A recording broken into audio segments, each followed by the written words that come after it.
Hey y'all, I'm Allie Spears, and this is Ag Chicks, where we dig deep with the women who are helping to feed the world.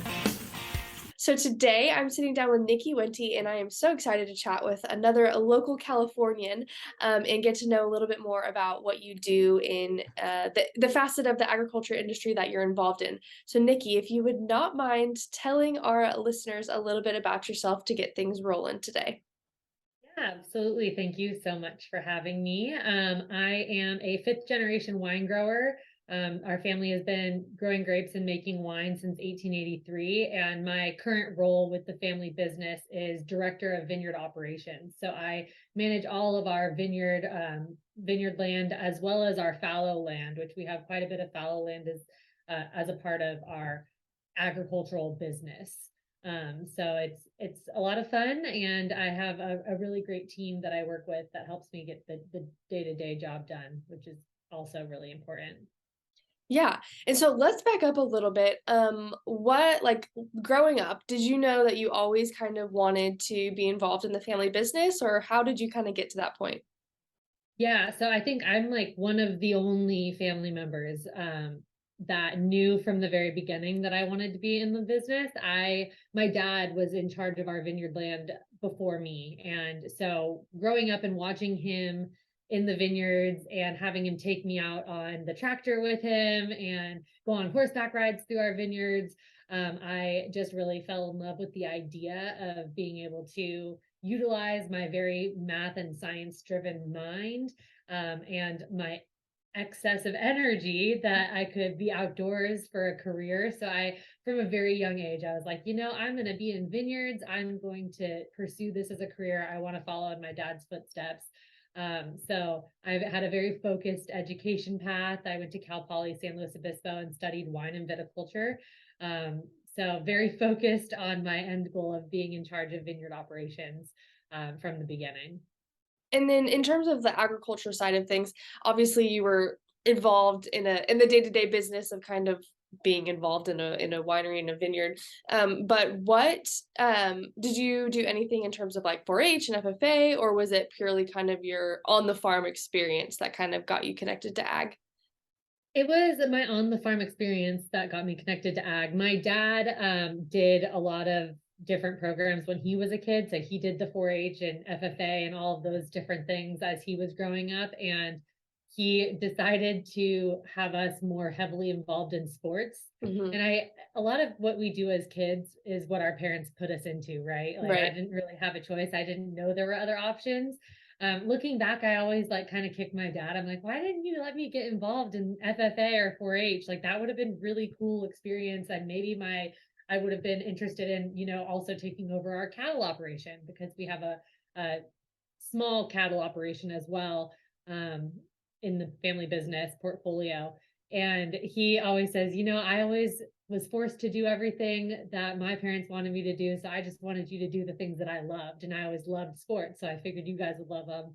So really, my ag background just comes from being on the farm, growing up on the ranch, and loving it. And there was no force or pressure into it, I think, which also probably makes me love it more. Yeah, no, and I think that's important that you mentioned that because, I always say that once you're kind of involved in agriculture, even when you try to kind of get away from it, it always has a way of creeping back into your life in some way, shape, or form. But speaking from my family side of things, I was definitely like the ag kid, and my brother was the sports kid, and now he's the one who's like, hey, I think I want to maybe be involved in ag in the future. So it's kind of funny how that all turns out sometimes. Yeah, absolutely. For you, so first of all, how many siblings do you have and how many are like on the operation at this point?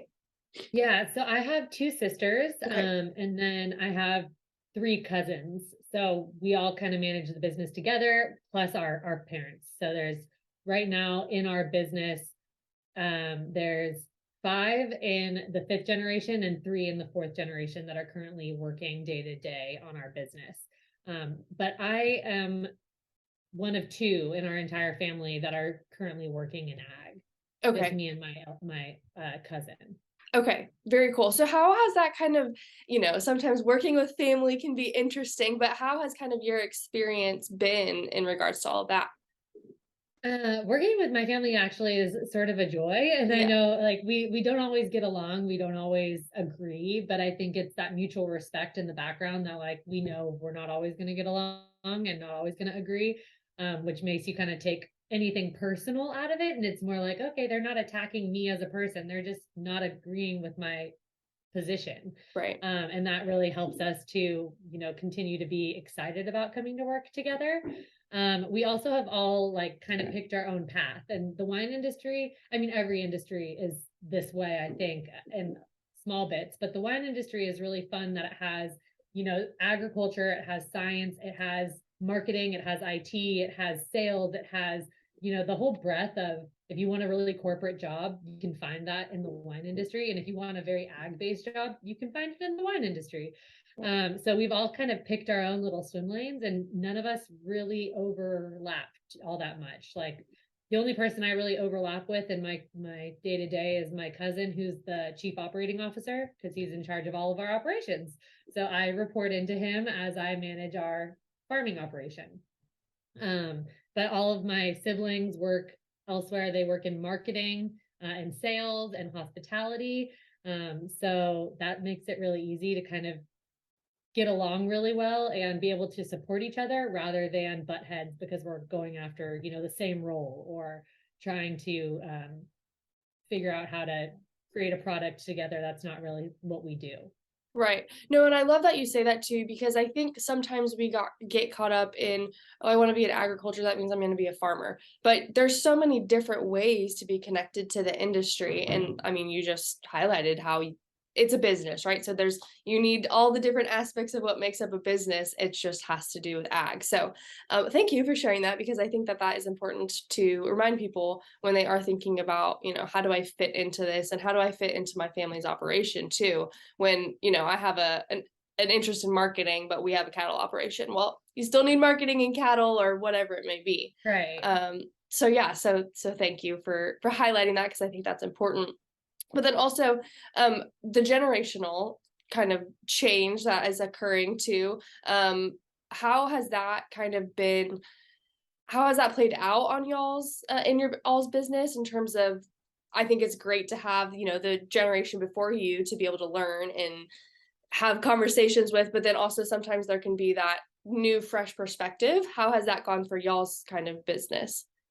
Yeah, so we have a rule that you can't come and work for the family business without working somewhere else for 5 years first. So that's been helpful. And we also do a family council once a year. So every year we get together as a family. We have bylaws, we have all of these different things laid out so that we have some structure and governance around how we operate our business as a family, that really tries to take us out of being, the decision makers in day-to-day business, but more just stakeholders in the brand and the Mhm. business itself, because the decision making in the day-to-day business should be handled by the CEO that is then driven up to the board of directors for approval. And just because we're all shareholders in the business doesn't mean we are part of the board of directors or the CEO.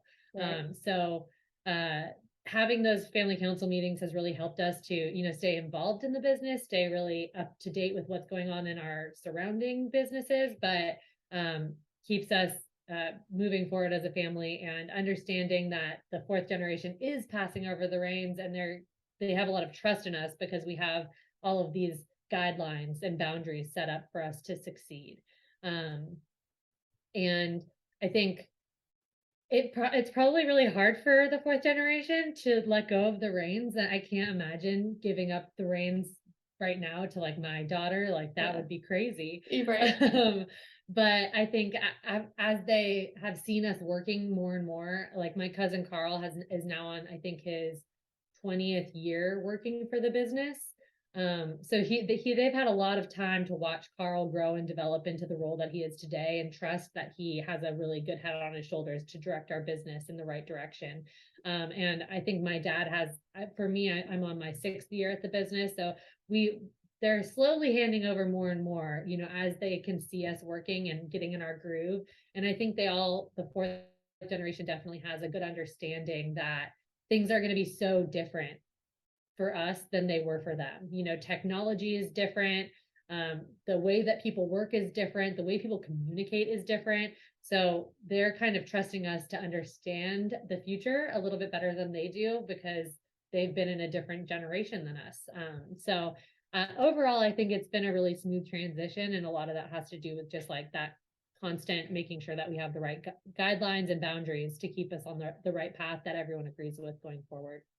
Yeah, right. And I mean, truly running it as the business that it is. I think sometimes family businesses can get caught up in, oh, we're family, so things aren't going to happen. But it's important to have those things in place in case something does happen or, just to make the process easier at the end of the day.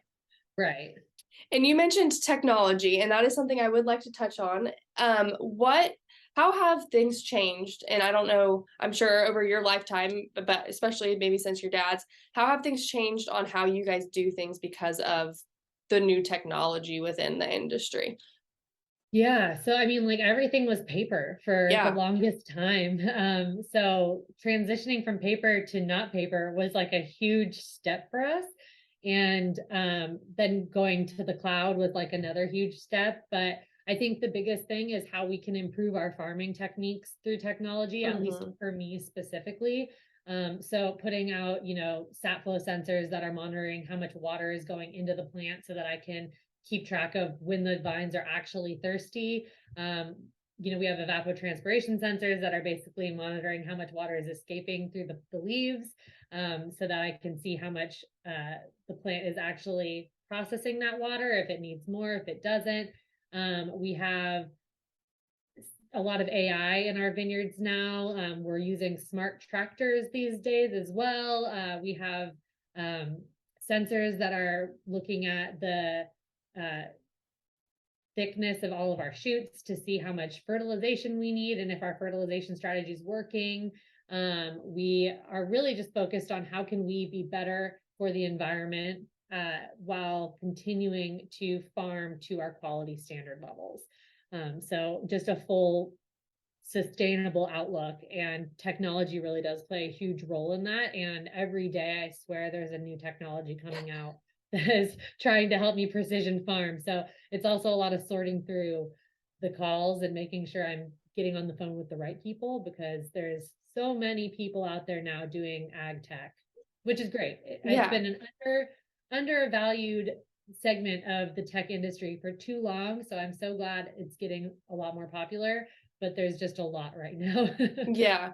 Well, and then the push, for the industry to have the sustainability aspect and all of that, I think it's changed the way that we grow and farm and ranch and everything, right? So it's baby steps, but I promise the industry is trying to catch up as fast as possible.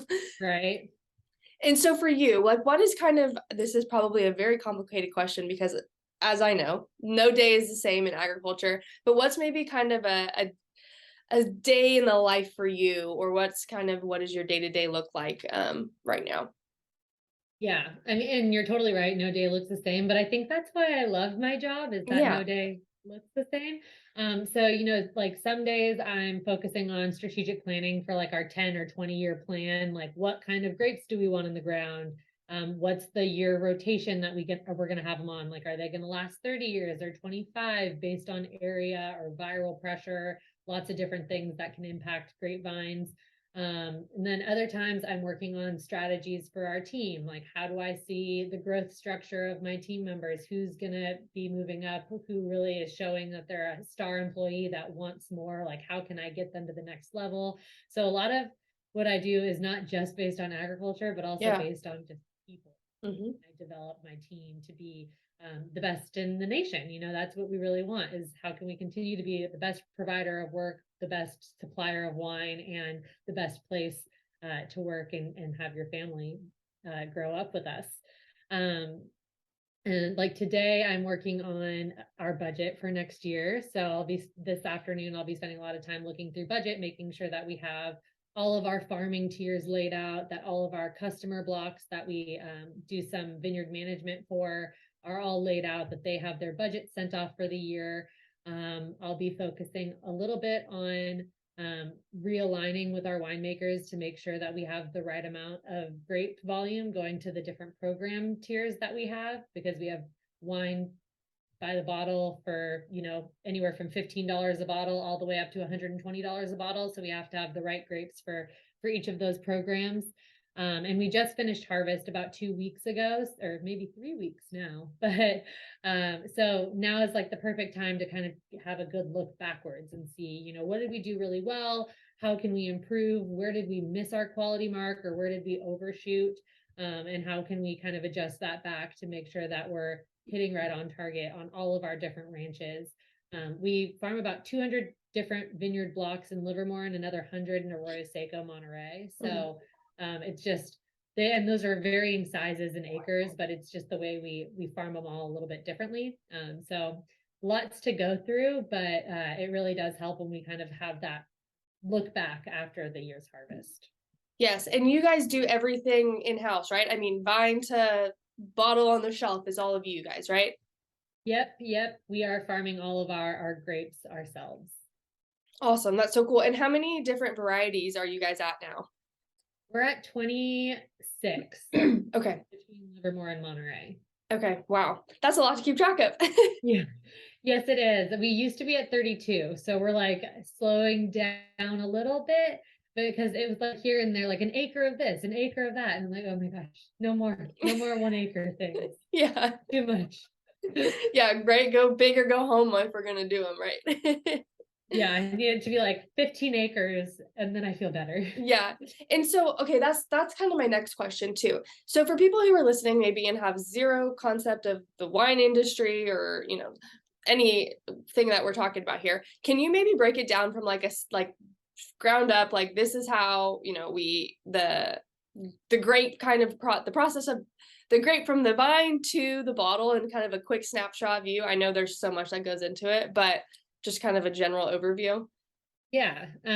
So when you're planting a vineyard, it takes about 3 years to get your first crop. So Right. your first 3 years, you're just doing new vine training, getting them in the ground, all that stuff.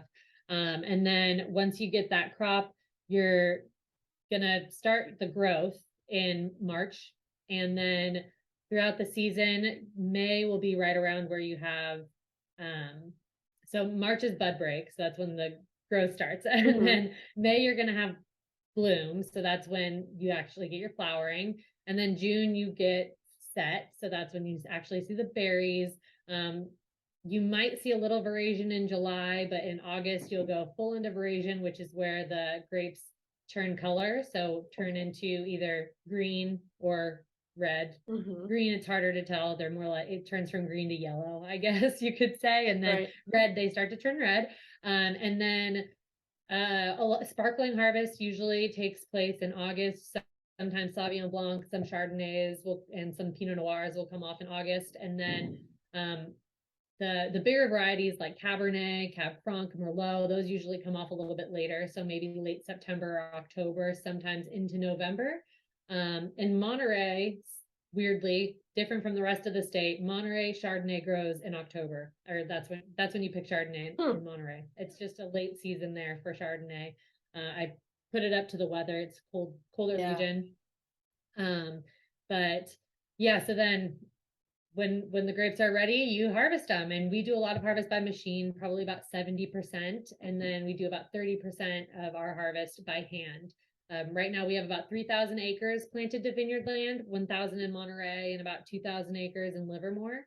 And yeah, it's a crazy fast season. And then, you know, once the vines are all taken care of, all the grapes are off, they go dormant, and that happens usually early December. And that's after your first frost. And then we go into pruning seasons. Then we start pruning, and then it gets right back into growing season again when March comes. But by the time March comes around, we're usually just finishing up pruning. So it's a whole process. There really is no downtime except for right now, the 2 weeks between when you finish harvest and Thanksgiving. That's like our only downtime that we get in the entire year. Yeah, when the downtime when you're projecting and looking back at the past year and all that kind of stuff, right? Absolutely. Yeah, it's like, okay, I'm not actually resting, but it's fine. Yes, exactly. And so I think the wine industry to me is so interesting because, like you said, right, there's no really any downtime, but then also just the different varieties that you can have, and the process of things can be different kind of depending on what variety it is too. But what has been kind of, do you have a favorite? I don't know if that's even a good question, but is there? Yeah. I love to drink Chardonnays and Pinot Noirs, and I love growing Pinot Noir. Okay. Pinot Noir has a bunch of different clonal variations. So when you're growing it, you can actually visually see the differences between different clones of Pinot. And it's just a tiny genetic difference that they caught in labs, and then we're able to continue to clone those different variations in order to produce a lot of those grapevines that they can go and sell that different specific clonal variation. And they are all so different and elegant and beautiful in their own way, and they make they really do make Pinot Noirs really special when you blend them together to get what you're looking for. And I'd say that's unlike any other grape variety. There's a lot of clones of every single grape variety, and that's just how the nurseries make money, is by having all those different clones. But Pinot Noir clones are really special. So it's really fun to grow it because you can actually impact the quality of a Pinot Noir and see it happening when you're tasting through the different clones. You can see the differences that those different clones are going to bring to that finished product when you blend them together. That's so cool. So yeah, so there is an answer to what's your favorite child. Right? Yeah, exactly. But switching kind of gears here just a little bit, I want to talk about you as a woman in this industry. What has been kind of your favorite part about being a woman in agriculture, especially kind of in the wine industry? Yeah, I think that my favorite part has been the connections that I've made with other women in the industry. Every single person that I've worked for prior to starting with my family business was actually a female in this industry. So, which is not super common because there's not that many women in ag, especially in vineyard agriculture. It's highly male dominated. So I've been very fortunate to be able to work for so many incredible women throughout the years of my career. And I think learning from them has been something really special because these women have been in agriculture for many years and have kind of showed me how to hold myself from the age of 14 all the way up to the age of 28. I was really influenced by these incredible women, and so making those connections has been really awesome. I also love that that agriculture is just different. My day to day is not what my friends from college do. A lot of them are in desk jobs, and I'm like, oh, today I'm going outside to watch the harvesters. So it's really cool that my career I sit behind a desk a lot of the time. I don't want to lie about that. Probably 80% of my job is behind a desk, unfortunately. But that 20% that I get to go outside and be with my team and watch a trial taking place, or, put a new piece of equipment into production, that is really awesome and incredible. And it makes me feel really blessed to be able to call that my job. Yeah. Yeah, no, and it's such a unique thing to be involved in this industry as a woman, but then just because the industry is so unique in itself. So I think that is such a good answer. And I love that. So thank you for sharing that with us. Last little thing here. How can somebody get in touch with you if they are wanting to learn more, or if they are wanting to purchase wine? Because I know you guys have an online accessibility for people to purchase stuff too. Yeah. So at wentevineyards.com, you can purchase wine. There's also at wentevineyards.com, there's a link to connect with us. And if you put my name in there, they will send you to my email and I'll email you back. I can also tell you my email, which is it's niki.wente@wentevineyards.com. And anyone is welcome to reach out to me. I'm happy to get in touch with anyone about really anything. If people are interested in joining agriculture, looking into careers in the wine industry, I'm happy to talk about whatever I can help with. Great. Thank you so much, Niki, for taking time to chat with me today. And I will put all that information in the show description if anyone is looking to connect. And thank you so much and have a great rest of your day today.